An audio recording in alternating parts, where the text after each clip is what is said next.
যারা সেলস পেশার সাথে জড়িত আছেন, আপনি যদি সেলসে ভালো করতে চান বা সেলসে অনেক বেটার ক্যারিয়ার গড়তে চান, তাহলে আপনাকে একটা বিষয়, জাস্ট একটা পয়েন্টের উপরে কাজ করতে হবে।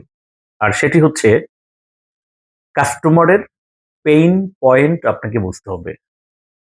আপনি যদি কাস্টমারের পেইন পয়েন্টটা বুঝেন, অর্থাৎ আপনি সেল করার জন্য ট্রাই করবেন অবশ্যই, কিন্তু প্রত্যেকটা সেলসের সময় আপনি কাস্টমারের জায়গায় নিজেকে চিন্তা করবেন।